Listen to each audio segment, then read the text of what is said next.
Yes, the customer comes first, but do they come ahead of your people if they're crossing the line and the boundary of your values? No.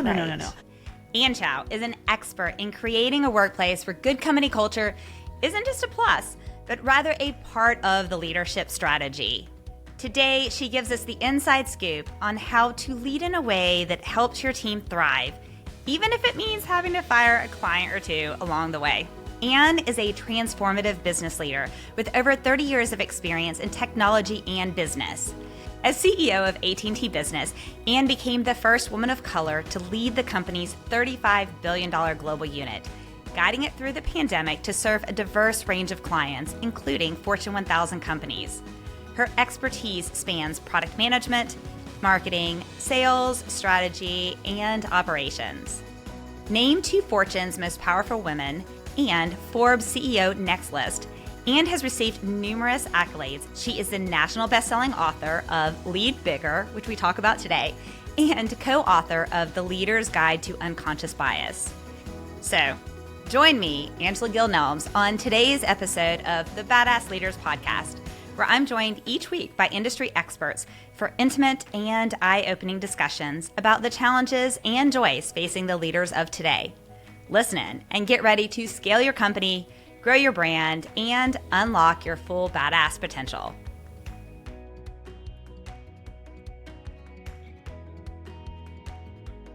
I am super stoked about today.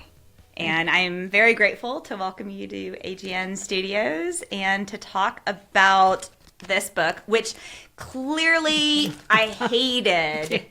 This book. I've highlighted, asterisked so much. I do have note cards in case I can't exactly remember exactly where some of the things are. But your new book, Leading Bigger, The Transformative Power of Inclusion, is what we're here to talk about, but also here to talk about you. Now, what I really love to do is I've already, in the intro of this, given some of your amazing work and all the awards that you've received. But I would love for you to introduce yourself and tell us why you're here today. Yeah, absolutely. So first of all, Angela, thank you so much for having me in this beautiful AGN Studios. I'm very, very honored. And I have to tell you, as a relatively new author, there is nothing more thrilling than seeing somebody that you care about, that you respect, enjoy your book. And of course, because I'm on the board of 3M, I love all the Post-it notes hanging out there, right? So it's like a win-win-win for me. Let's see. So who am I? So I'm a mom. I'm a second-generation American. I am a wife. I'm a sister. I'm the child of Taiwanese immigrants. I also am, I think this is probably relevant to this conversation, I'm considering myself a lifelong student and practitioner of leadership. So I spent over 30 plus years in corporate, reached some pretty senior levels, I guess you could say, in a large Fortune 500 firm, AT&T. And now, a couple years later, I'm living what I think is my best life in a phase that I call rewirement. It's not retirement. So I'm doing all kinds of different things. I'm living the portfolio life. I serve on a couple of different boards. I've written a book. I speak, and I have the good fortune to also teach at Northwestern Kellogg School of Management. So it's really a honor and a privilege to be able to spend time with amazing leaders like you, talking about things that are really important and that will ultimately really help others on their own unique journeys.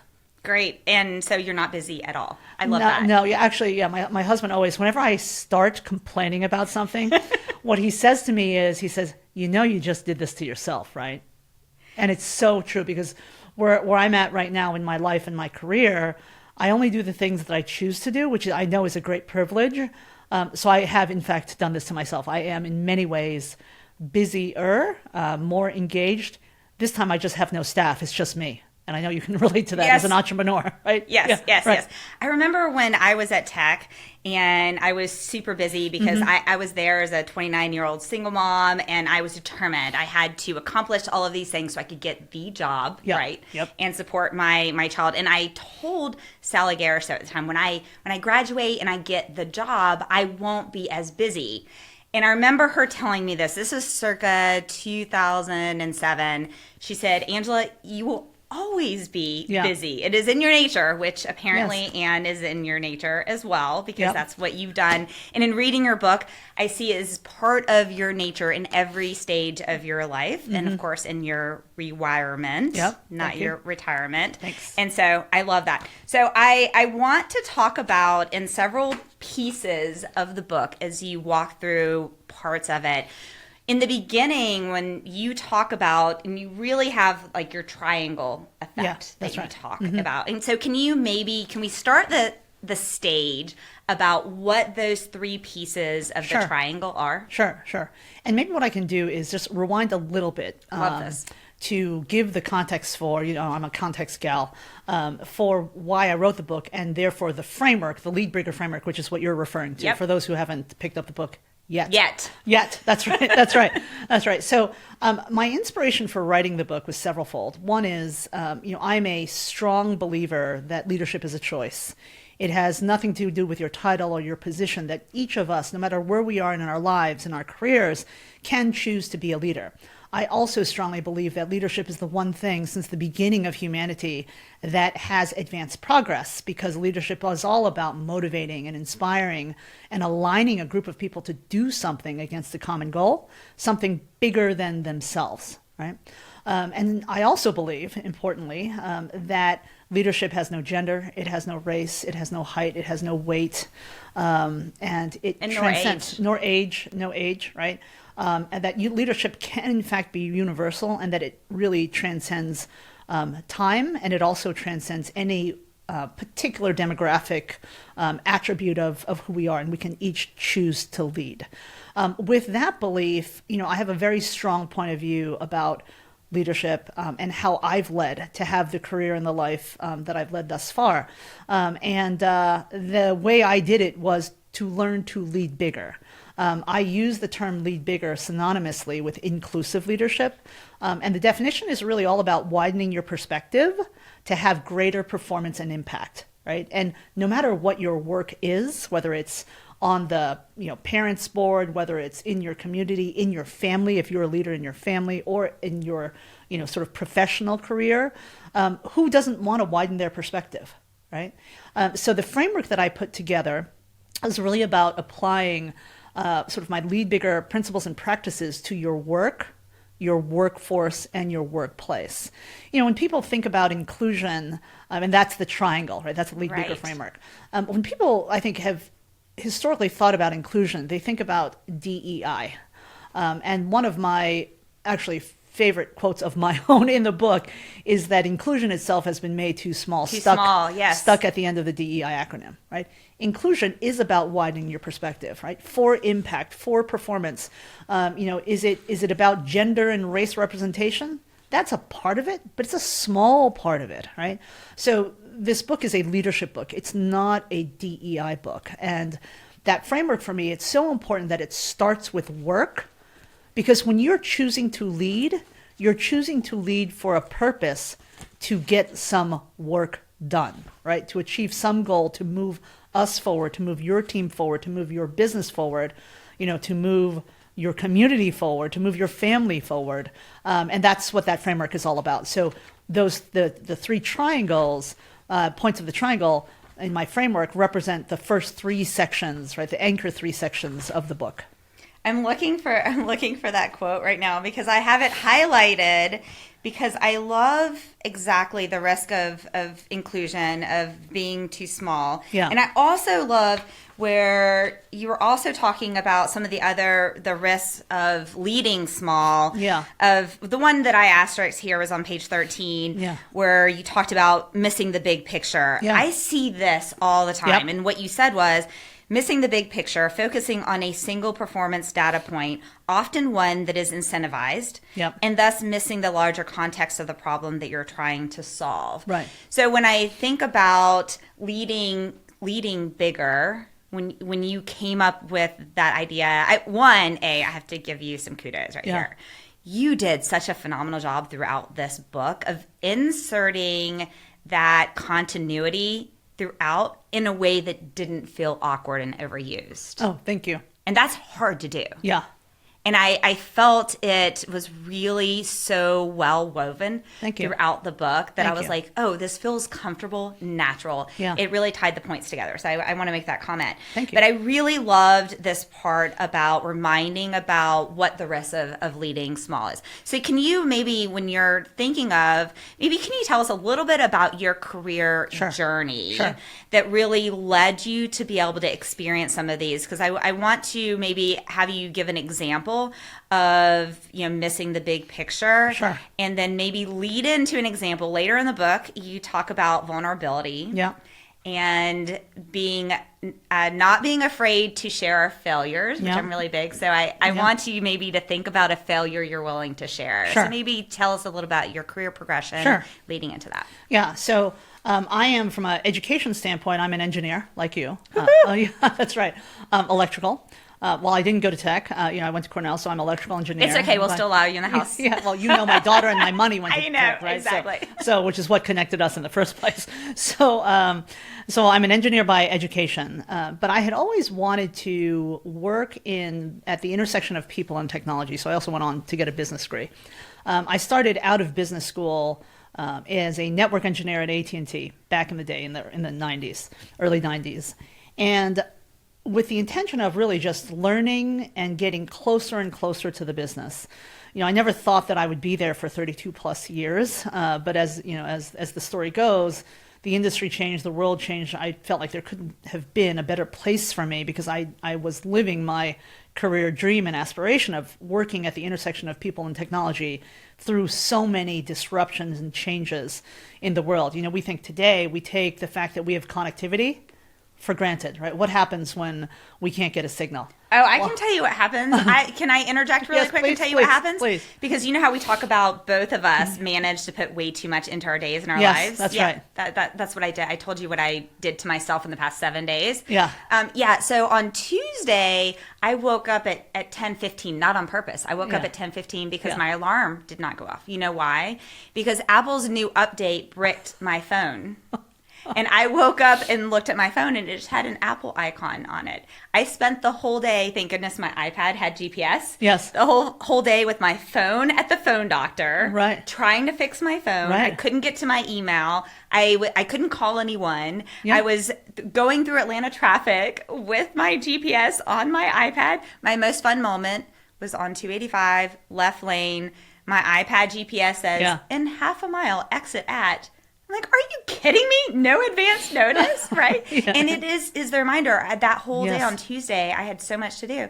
And I had an Apple Watch. I mean, what would I do without an Apple Watch, iPad? But I thought if I didn't have these additional resources, I had no connectivity. That's right. And so thinking back to those days. Yes, right. And so, much to your point. Yeah, it's, it has, I look back on the career that I had in telecom and technology, and it was wild, right? So as a Gen Xer, to have lived through the days of, I was thinking about this the other day. How many times have we paid for music? It was first a penny on the Columbia Records thing, right? And then it was like tapes, and then it was like, then it was like albums, and then it was CDs, right? And then it was Apple Music on your iPod, and now it's Spotify or whatever you choose as your music platform, right? So we've paid for the same stuff at least 6-7 times over throughout our So true. Right? Throughout our lives, enabled and fueled by technology, right? So in my career then, over those 32 years, I've had 17 different jobs and 26 different bosses. I've pretty much been responsible for almost every functional area: product management, marketing, sales, indirect sales, strategy, planning. And the last role that I had, which let's repeat that. 17 different jobs, 26 different bosses, across all those different areas. And I really want to highlight that, because you and I both mentor a lot of college students, and as a reminder, this podcast is Brave Hearts, Brave Conversations, Badass Leaders. And the reality is these students feel as if they have to pick the perfect job, the perfect company, the perfect situation.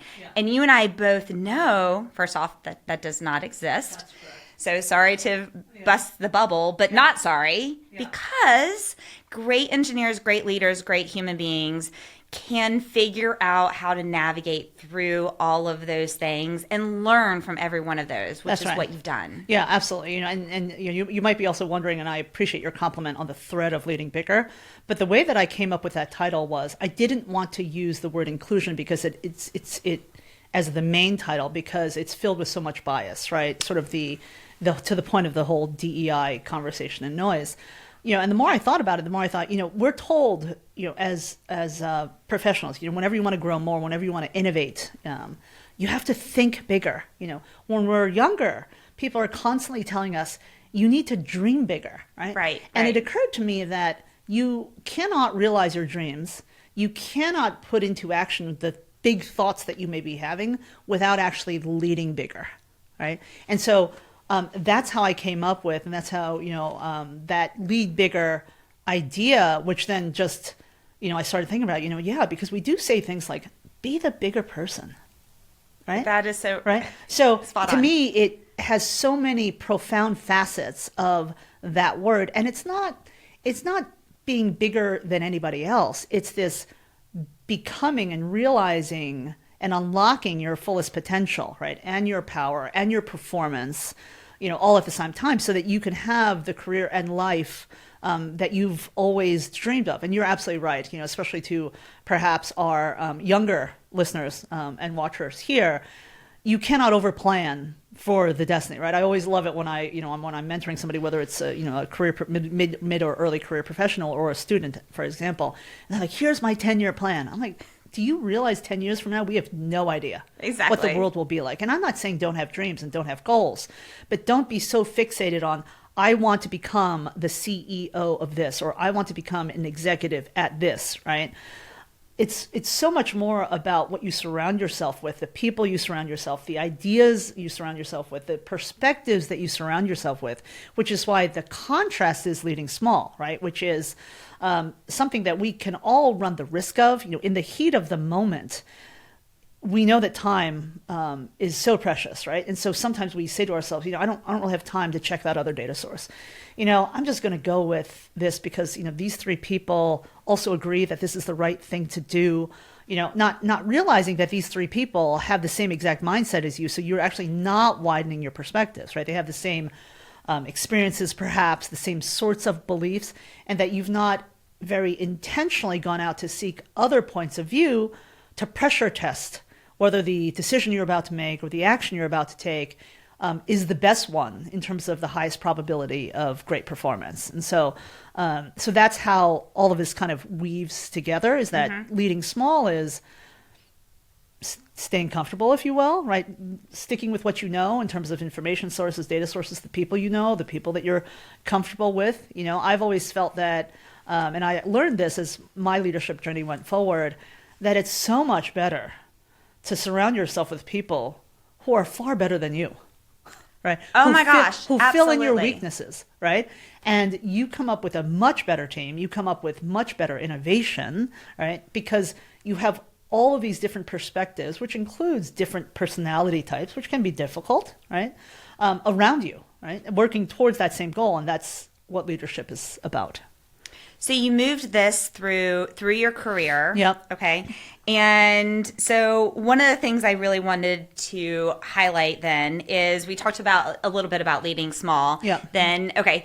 And you talk in the book then about vulnerability Yep. and being able to share some failures. So do you have a failure that you've had that you're willing to share with the audience? Yeah, sure. So first of all, I have grown into a strong belief that there is no such thing as failure. There's only success and learning, right? Because we will always get up and keep going. So in actuality, when I think about my career journey and my life journey, and I bet if you did the same with yours, right? Every speed bump that you had, every falling down, every trip, every stumble, every fall has all contributed to the amazing leader and person you are today, right? And I think this notion of regret, right? This is a question I get pretty often. Right? Are there any regrets that you have in your career? And for me, it's kind of hard to say. There's actually largely only one, which is I should have, if I knew what my career was going to be, I should have learned to play golf. But beyond that, right? The answer is no, because every experience that I've had, even the rough ones, led me to this moment in time to be here with you. Right. Right. And so what failures? Okay, failures or learnings. I'm going to give you. Or your good days or growth days, as you said in the yes, book. right. Good days or growth days, right? And ideally, you want both. You need both, again, to realize your full potential, right? Which only you know, right? So I'll give an example of an early leadership failure, because this may be particularly relevant. So the first time I was responsible for managing people, I was in my 20s, and it wasn't a large team, so it was only a couple of people in my group. And I was single, and I was very much I was super intense. Shocking, I know. 20-something-year-old me would be more intense than I am right now. And so before we slowly learned a little bit of the grace that we've learned now. Yes, to give to others, but importantly to give to ourselves. Right. So this assignment that I had is to manage these couple of people. One of the people had been doing the job for a really long time, and she was amazing. Right, she was the key linchpin to the work that we were doing. After a couple of months, she came to me and she told me that she wanted to leave the group.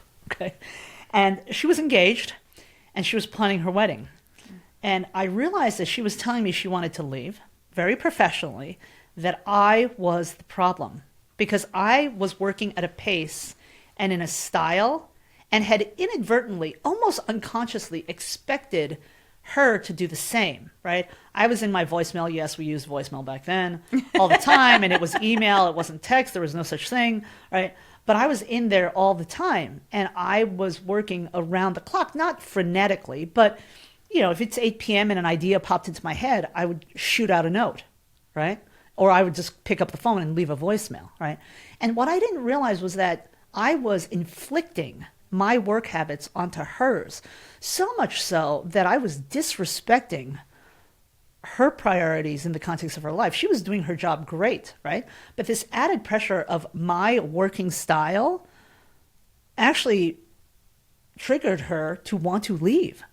And in this epiphany of this conversation, I completely fell on my sword, and I apologized, because I realized that I was the problem. And that was super, super, super humbling, I will say, right? Because I realized that work is work, right? And so for me, early on in my career, right, thinking about the corporate ladder, thinking about doing my thing, getting a good rating, getting a good bonus and whatnot, right? I wasn't in the place that she was, but that didn't mean that it wasn't my responsibility as her manager and as her leader to respect and understand where she was in her life, right? And so that was an early lesson for me. I'll give you another one because it was sort of a fail on my part too. But it's a similar story, and I think it's these two particular stories of leadership failure or speed bumps, learnings, if you will, are indicative of the whole point of leading with a human centricity, which is what leading bigger is all about. So in this case, I had advanced through my career, so I was already an executive, and my whole executive team that reported to me were all Gen Xers except one. One gentleman was actually not even a boomer. He was part of the silent generation, so several generations older. So the rest of us, Gen Xers, we were texting, we were DMing, we were IMing, right? We had this pace of electronic communication.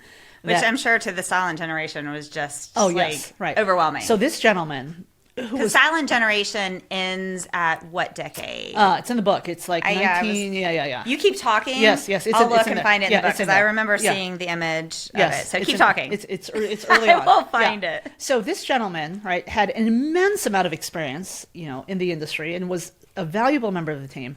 But he would always call me, like literally call me, all right? And I think to myself, why is he calling me again, right? Like, can't he just shoot off an email? Can he just text me this? Okay. And in the early weeks of working together, I was super frustrated, right? I'm like, why can't he just, it's so much more efficient to text me or to IM me. And I realized though, that after being frustrated with him, I realized that I was the problem because this was the way that he needed me to show up for him, right? And what I learned from that was, one, I learned to slow down a little bit. I recaptured through his insistence inadvertently the beauty of actually having a live conversation with someone about how, in so many ways, how dependent we've become on technology has depersonalized the importance of actually building relationships with other people, right? The benefit of voice inflection, of serendipity in a conversation. And if you're in person, body language, right? And engagement, like just like we're here it's so physically valuable together, right? Right. So he retaught me that, right? After several weeks of me being actually angry at him, right? Like, why? It's so inefficient, and it's, he's taking so much of my time to have a half an hour conversation on something that could have just been jammed out in like a 2-line text email. message. Right. And that was such an important reminder for me that a leader's job is to meet their people where they need to be met. It's not to expect others to come to you at all, right? But your job as a leader is, you have followership, and some people say that you can't be a leader unless you have followers. I believe that you're a leader when you actually create other leaders, right? So I needed to work in a way that was right for him, because my job was to bring out the best in him, to unlock his potential, unlock his best performance, right? Unlock everything that he could offer to the group and to our business and to our goals and our clients. And so that was another one that was just simply, I was caught up in what was comfortable to me and the majority of people around me, right? And embracing this different perspective really, it was like a big reset button for me to just recapture what I thought I had always embodied, which was a people first, relationship first approach to leadership.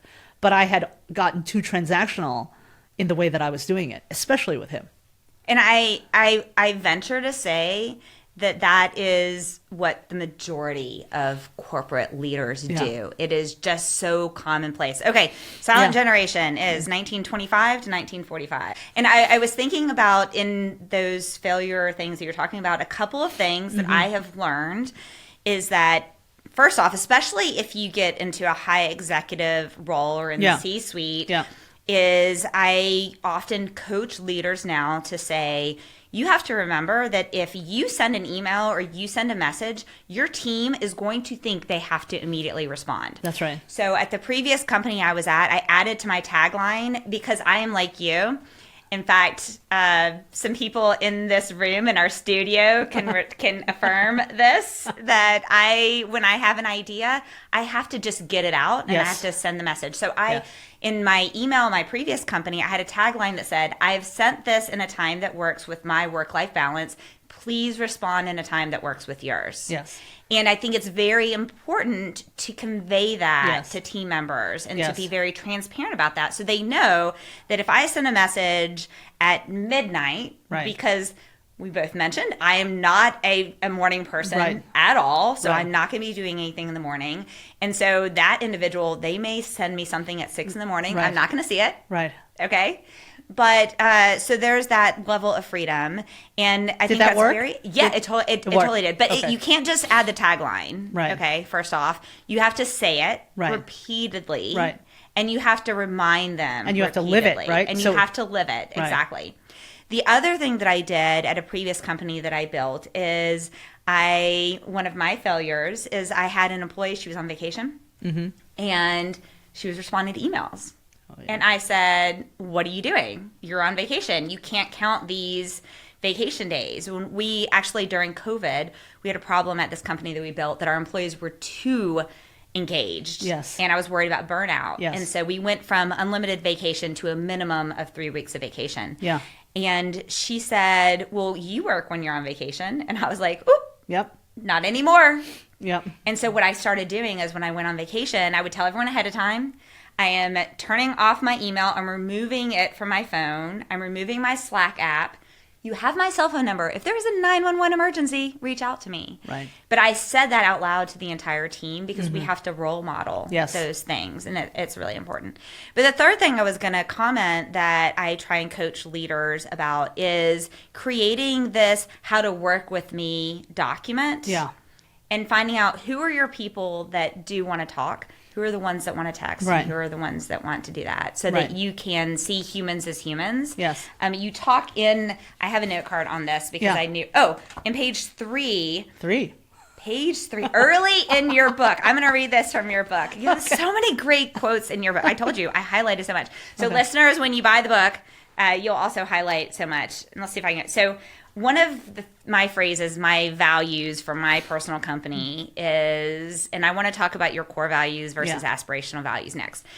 So one of them is our core values is we see humans as humans. Yes. And so I love and hear what you say. I wanted my team to know that I saw and respected them as human beings so they in turn could bring their whole selves to work, perform their best, and realize their fullest potential. I wanted a workplace culture that cultivated innovation through strong trust and camaraderie. How do you pronounce that? Camaraderie. There you go. Yep. Thank you. Not one organized to bolster my own sense of ego or control. So what I want to talk about is I want to talk about toxic cultures. Yes. And core values versus aspirational values. And the reason I want to tie these two questions together, because there are so many toxic cultures out there that throw values up on the wall that mean nothing. Yep.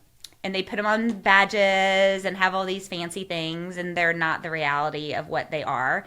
And I think so many of our listeners probably work in toxic cultures that experience those. Yes. So can you kind of tie those? Sure. So I'll start with values, right? Love This is okay. So think of values as the guiding principles of your life, right? They are the pillars at work. They are the pillars of your culture, right?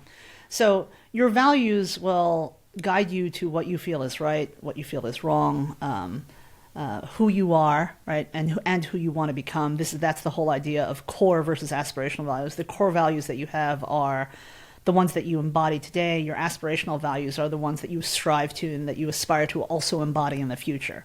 You know, there are, when I talk about values, and you know, some people think it's a little bit abstract, I like to start with personal values because we all have them even if we don't think we do, right?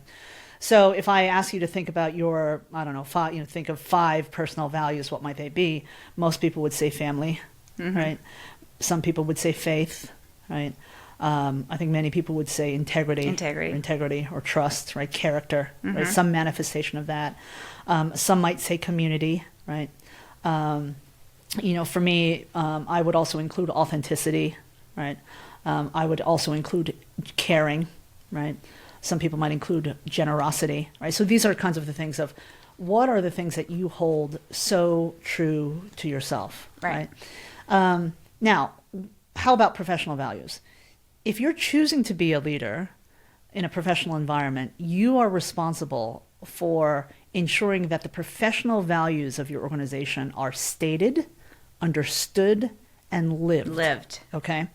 Now, what does that mean? That means that, you know, yes, your organization, your team, most companies have, like you said, big banners like in the hallways, right, emblazoned in their lobby, what their company values are. You don't have to be the CEO to think about and apply values to your team, no matter how big or small it is, right? Or even to the way that you want a project to be run if you happen to be a project leader and not actually a supervisor of people. You want to build on those company values because you work in that company, but you can also have localized values, right, as well. And that's something I really encourage every leader to do because it sort of sets, right, it sets the foundation, it sets the expectations for which behavior is acceptable versus not, right? And I think a big, super important one in a professional environment is respect. Yes. Right? I Respect love for the individual, respect for our clients, respect for the shareholders, right? Respect for ourselves, right? You know, just a quick divergent story that I go into much more deeply in the book is, you know, we were dealing with a very difficult client at one point in my career. And I have it highlighted in here. I love this story. Yes. And so I was leading a sales organization and we had a very, very difficult client. We had made tons of mistakes with them. So we had changed out our whole team because we were certainly at fault and we were trying to redo their business. It was a pretty big customer, over $1 million a year billing. And my team pulled me in because they were having a super hard time with the executive decision maker, who was the chief information officer at the time. So I came in, we had a big team meeting. It was me, him, and his team and my team. And, we went through our apology, our action plan, gave my commitment, right, to the relationship. And he proceeded to unleash a set of profanities that were this is still actually giving me goosebumps to this day. I took that in stride and thought he needed to do that. He needed to take us down in a big group, right? So I gave him grace around that. I scheduled a one-on-one meeting with him, right, to just try to move us forward. And the same thing happened, basically. And at the end of it, because it was so vivid and so emotional and so just, quite frankly, unprofessional, I realized that this was him, that there was going to be nothing we could do to turn him around, right? So at the end of that one-on-one, I basically said to him, we are going to work our hardest to earn back your trust and your confidence. We absolutely made mistakes here, and I'm apologizing for them. We believe that we are the right solution for you going forward, and we're going to work really hard to re-earn your business.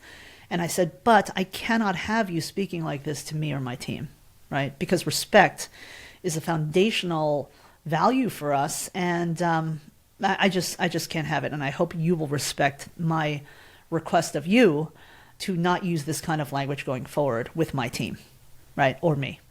And he, we closed that call. Unfortunately, we lost the business. It was the right thing to do. I still stand by it, right? It made it harder that year. Which I highlighted, I have it here. Yeah. Here, wait, hang on. Yeah. Let me find the tab, because I said firing the customer. So listeners, when you read the story, it's on page 43 of the book. Yeah. Because I love this, because so many times employees are just they're in the mentality of the customer's always right. Yeah, we're all told that, We're right? all told that all the time, right? Customer first. We have to be customer centric, which is all true, but to a point. Right. Your values are the boundaries of what's acceptable, Exactly. Right? And I found it unacceptable. I mean, hey, I could have taken it all day long, right? I'm from New Jersey, right? We use that kind of language all the time, right? But it was just so unprofessional, and I'm a big believer in what goes around comes around, right? Whether it's karma officially or not. Ironically, that client got fired, 6 months later, right? And I can only suspect why, right? It's one of the reasons why whenever you lose a customer, I always have told my teams, it's never over till it's over, and then it's never, ever really over. Right. Because things constantly change. So as long as you do the right thing, as long as you take the high road, that is always the right road. So that real live example, yes, the customer comes first, but do they come ahead of your people if they're crossing the line and the boundary of your values? No. And I didn't do it to win points with my team. Right. I did it because it was the right thing. But I did win points with my team, right? My team was like, they knew I had their back. Exactly. They no longer had to be subjected to this toxic environment created by this customer, right? And there is such a thing as bad business, right? Exactly. There's sometimes when you're chasing a customer deal and maybe it becomes so unprofitable because the customer is making all these demands. That is bad business, right? In this case, this is a customer that was abusive, verbally abusive, right? That's bad business. No amount of business is worth that, right? Your dignity, your respect, your caring for others. So those are values. So now let's get to toxic environments. So toxic environments exist when there's a bunch of small behaviors going on, right? I think one of the things, and this is why I say leaders have a responsibility as it relates to professional values, to make sure they're stated, understood, and lived. There have been many times in my career, and I know this is no doubt true for everyone out there, where we have worked in an organization who says one thing, or work for a boss who says one thing, but does something completely different, right? The more that happens, the more toxic the environment becomes. Why? Well, let's just say that, let's use my real-life customer example. Respect was a foundational value for the company, but also for my group, right? If I had just let it go and gone after that business at all costs and enabled that customer to subject that kind of behavior on my team ongoing, I would have been signaling this message that respect is only applicable some of the time. Exactly. And that we can be verbally abused by customers because we'll do anything. We'll put up with anything for the business, to win the business, right? That would have spread like wildfire, right? And then the next time that comes around, right, people wouldn't come to me for help because I didn't help them, right? I just allowed it to perpetuate, right? That environment becomes toxic because then if they don't believe me that I can help them with a difficult customer situation, are they going to believe that I have the right vision for the group? Are they going to believe that the strategy and the things that I'm asking them to do and the goals that I'm setting are fair? Are they going to believe that I actually respect them as individuals? And you've actually now trained them to also accept the same thing. So you've now taught your future leaders to do the exact same thing. Which is one of the most dangerous things I think small leaders do. Absolutely. Right? Is that they make bad behavior okay, right? Yes. And what's even worse is, let's say you promote somebody who constantly violates the stated values of the organization. Because they're meeting the numbers, because they're friends with the whatever. Exactly. They're politically much more savvy than others are. Their spouses are friends with the senior executive spouse, whatever the case may be, right? Politics, exactly. Right? Bad politics, let's just say, because they're all. I've never seen that happen. Right, never. Right. But there's also good politics, right? I always view politics as actually. Well, I believe good politics is also part of relationships and relationship building and understanding how to do that that type of politics. So I see it as that. Me too. I see when that's the case, that's a healthy piece of an environment and a culture. Yes. But the toxic is when it's the politics or the relationships that are pinning things and manipulating things against each other. And that's the vinegar that spoils the milk versus maybe the sweetener that that's right. Yeah, and for those of you who may think, politics has no place in business, I would encourage you to think of it this way. Politics is just organizational dynamics. It's just whenever you get a group of people together, think about it, around your family dinner table, a community volunteered organization. There's always some level of drama when you bring people together. Yes, always. We are, humans are perfectly imperfect, right? That's the beauty of who we are, right? Right. So stuff's going to happen. The question is, can the group get together? Can leaders actually emerge that can pull the group together in a way that feels great, in a way that is psychologically safe, in a way that people can bring their whole selves to work so that they can focus on doing their best work, right? Exactly. Or not, right? And this book is about creating that environment where people feel like they belong, where your customers want to be connected to, where your future investors want to be connected to your brand and your company because of your purpose and your values and your mission and who you are as a company, right? That's what your culture is. Your culture as an organization, as a team, as a company is who you are, right? And it is your only and ultimate sustainable competitive advantage is your culture. And keep in mind, listeners, every company has a culture. Yes. Every company has a culture. Right. And the key is to be very deliberate. That's right. And disciplined about your culture, which unfortunately a lot of companies and organizations and teams and leaders are not. Yeah. Or they think they are when it's convenient, and then it goes by the wayside. But it is in every single day, every minute, everything that you're putting your work into has to be focused on that, because it is your brand, it is your future, it is your bottom line, it is your profit. Even though it doesn't have dollar signs or right next to it, it ties to every single thing. That's right. It's there's that that famous adage, right, that culture eats strategy for breakfast. For breakfast, yes. Right. But the reality is, people who are doing it right, and what leading bigger is all about, is that culture is actually a critical element of your strategy. Right. What's the number one? And you'll know this. What's the number one reason why M&A activity fails? Culture. Exactly. Right? Every single time. Yes. Every single time. Right. The majority of M&A fails. Root cause number one is because a lack of culture fit.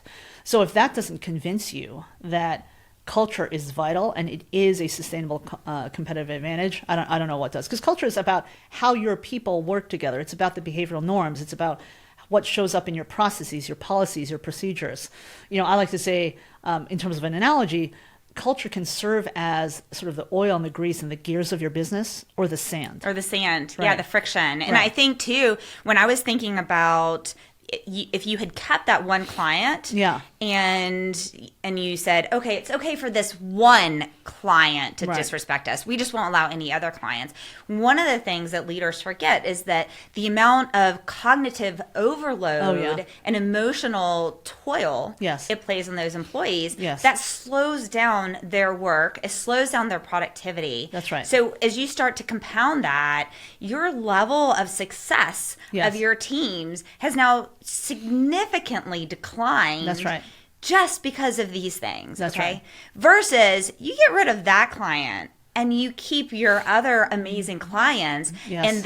And I've had so many amazing clients that when I work with them, they bring me so much joy. Yes. I end the meetings and our team, Oh, we're yeah. just like, let's Yes. go get it, right? Yes. It's the opposite effect. Yes. It brings us energy. We are way more productive. And Yes. that's what feeds into the organization. That's the oil and all of this stuff. Instead of the friction, the grit, the sand, all of that kind of. Yeah, it's so true. It's so true. You know, it reminds me of a customer situation I was working on. This is not at AT&T, in one of my subsequent roles, and I was working with this sales team, and it was a very difficult client, right? Who was extremely hierarchical, right? So the client would show up for me beautifully, But not the client would show up for the rep like a total jerk, right? Or like an ass, right? Not a bad ass, but an ass, right? And so, and she would be in tears, right? She's like, I can't be successful with him, and I know I'm supposed to be managing a relationship, and you're coming in to provide some support, right? And I mean, she ultimately left because of that whole experience. It was untenable, right? It was clearly affecting her well-being, Right. you know, right. and nothing is worth that. No. Yeah. No. So one question that I had when I was thinking about toxic cultures, Yeah. an experience that I've had as a leader, especially leader in the C-suite, when I have had to be a leader in the C-suite in a toxic culture. And Yes. I've had to be, and you talked about in the book, Yes. where you were in that situation, and Yeah. you and I both are the leaders that believe in protecting and caring Yes. for our teams. Yes. And I have found that it is very emotionally draining and Yes. very hard to be that person who is that barrier Yes. in that. So can you talk about that? Maybe give some tips or tools about how you've either navigated the situation or navigated for yourself. in Sure, that. sure, absolutely. So, you know, most of us will never become the full CEO of the whole company, right?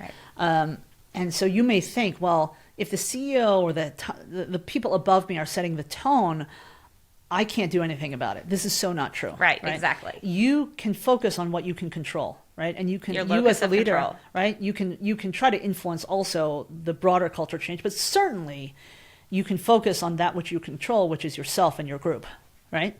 And so I always viewed it as my responsibility to build a culture of belonging, to build a culture of connection, to lead bigger for my team, right? Selfishly, when you do that, what happens? People want to come work in your organization, right? You draw the best talent, but you're also creating that environment that your people can thrive and that your performance can be good, and you can, you know, move the business forward despite what might be around you, right? Now, it's harder, no question, it's harder. Now, some people might be thinking, well, gosh, how do you do that, right? And I think it has to do with this idea of what you control, right? To encourage your people to not get distracted by all the shots that are happening around them, to do your best to deflect them, to do your best to, quite frankly, absorb them and take them, right? Like when I was in these situations, I would really work to orchestrate, because you can't eliminate exposure to it, right? You're part of the broader ecosystem. Would be to more orchestrate it and set expectation, right? And spend time before, spend time after, right? Kind of put the cushion around it, have the experience happen, right? And then come back to, okay, this is what we can do, this is what we control, this is what we heard, right? You know, I'll go try to figure out why he or she said that, right? And why they believe that, but you guys, we got to stay focused on this, because this is what gets us to that goal, that end point, right? That better business outcome. And I think it's, and this goes back to the very beginning of the book, the first two chapters of purpose and values, to stay true to the purpose and values of your business and your organization, right? You know, a couple of the dynamics that are happening in the workforce that just continue to make this approach even more right than I believe it is, which is that, you know, upwards of 90% of millennials and Gen Zers, right, who now represent over 50% of the workforce. So those are people who were born 1981 and later. Okay, they want to work in an organization whose purpose aligns with their own personal purpose, right? To the point of values, 50% of that group, right? Half the workforce today, going to be the majority of the workforce very, very soon, millennials and Gen Zers, will turn down an assignment or job if they believe it compromises their personal values. So this idea of personal purpose and professional purpose, personal values and professional values is so important. I think the pandemic really accelerated this thinking and this belief that life is precious. We don't have a lot of time on this earth. And so I want to spend my time doing stuff that's meaningful, right? And leading bigger is all about creating that environment, creating that clarity for meaningful work where people can bring their best selves and unlock their full potential, right? And realize their power and have great performance. And so if you're choosing to be in a situation and your assessment is that it's toxic, you got to make the call of, okay, as long as I'm going to choose to be here, I got to make it better for others, right? But at some point, and I will say this, at some point, it may not be right for you, okay? Because you can only do this for so long, right? And if it is compromising your health, physically, mentally, emotionally, you got to go, right? And we're all adults. We can choose to stay and we can choose to leave, right? We can choose to deal with certain behaviors. We can choose to engage in certain environments in a certain way. And one of my objectives as a bigger leader was to always try to help my people see that they had choices, right? For the latter part of my career, I'd end every town hall with a comment about how honored and privileged I felt to be working with such an amazing group of people for this business purpose, but that I wanted everyone to want to be there, right? I wanted them to choose to engage and to choose to be part of the team and choose to be part of this mission. And that if they didn't want to be there, that it is okay, right? That they should then go make those choices and go do what they really aspire to do or want to do. And I feel that way, right? Because I think that when we feel like we have agency over our lives, we're in a much better place, right? When we feel like we have choices, we don't feel that we're being victimized or that we're in a corner, right? And I have found that if you really believe you have choices, you are much more willing to take smart risk and put yourself out there, right? Versus if you don't, you won't. And that's a spiral that goes the other way. And I think sometimes what we really need is someone wise like yourself to give us permission to do that, which I think is amazing. Okay. Is there anything, Anne, that you really hoped we would cover that we haven't covered yet? Oh gosh, I mean, there's a whole book there, right? I know. And I mean, seriously, listeners, I have so much highlighted that we haven't even covered yet that I can't wait let's tell the listeners how they can find the book, how they can read more about it and learn more about you. Yeah, absolutely. So the book is available on Amazon, on Barnes & Noble, so it's all available at all major retailers. It is also available for those of you who don't like carrying around the book, right? Like we do. Somewhat generational, maybe. Some books I like having. It's also available on ebook and also Audible. And those of you who have liked listening to this conversation, I actually recorded it myself. Oh. So you can listen to my voice for 7+ hours if you so choose. I've had some colleagues buy both the Audible and the thing because they like listening along. And, of course, in the hardcover book, you get the graphics as well. Right. So it is available out there. If people are interested in connecting with me or reaching out to me, I'm on LinkedIn as Anne Chow. I also have my website out there, theannechow.com, which is also where they can read a little bit more about the book and find out also a little bit more about me and some of the stuff that I'm doing if they want to engage further. All right, love it. Okay, I meant to remind you before we started about your favorite motivational quote. Oh, my favorite motivational quote. It is a requirement of this podcast to share your favorite motivational quote. I'm a believer that... Can I give you two? I will let you give two. You're that good of a friend. Okay. Absolutely, because you're a good friend. Okay. Yes. Okay, so there are two. One is, and this one is very well known. It is be the change that you wish to see in the world. Okay, I have a necklace that somebody gave me for it. I have paperweight. I mean, it's like, that is definitely a big quote of mine that I embody to live. Right? If you're not happy with something, change it. Right? Nobody's telling you can't do it. Right? Then another one that I would give you that is along the same lines is from, and that one's a quote from Gandhi. This quote is from Juliet Gordon Low, who was the founder of the Girl Scouts. The work of today is the history of tomorrow, and we are its makers. I love it. And it is, that one gives me super goosebumps. Right? I don't think that one is as well known.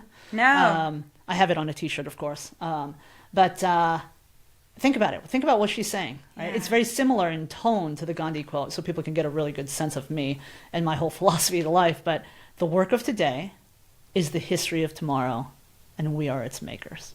I love that. That is so powerful. Mm-hmm. That is absolutely so powerful. So what you do today, in your career, in your life as a whole, has ripples into the future, right? So in essence, you are helping to create the future, whether you are intending to or not.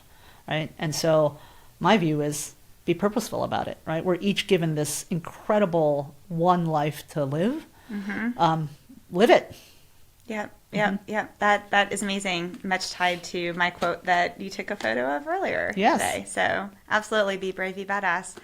Which you have your own hashtag that you included in the book. Do you want to share that as well? Oh gosh, which one did I put in there? I love it. Oh, I have it on a note card. Okay, I don't even remember which one. Is it the authenticity one? It is the authenticity one. Okay. So then it would be hashtag be real, be true, be you. Yes, that's exactly what it is. Absolutely. Well, Anne, this has been amazing. Thank you so much for joining me today. I've loved every moment. Likewise. Thank you so much for having me. So I have a huge request. Yes. I really need you to autograph my book. Can I ask you to do that? I would be honored to do it. Okay. Thank you. Thank you. I actually love the fact that I've autographed all on the inside of it. Yeah, right. You are amazing. Thank you so much. Thank you. Thanks for joining me for today's episode of the Badass Leaders Podcast. To hear more interviews with industry experts and learn how to grow your career and leadership potential, be sure to like, subscribe, and turn on notifications to ensure you do not miss future episodes. This podcast is a production of the AGN Group in collaboration with Bedhead Media. To learn more about the AGN Group, visit our website at theagnGroup.com. There you can discover more about our services, which include hosting workshops, management consulting, brand strategy, keynote speaking, and more. Make sure you follow us on all social media channels. We've listed them both on the screen and in the show notes. And until next week, be brave and be badass.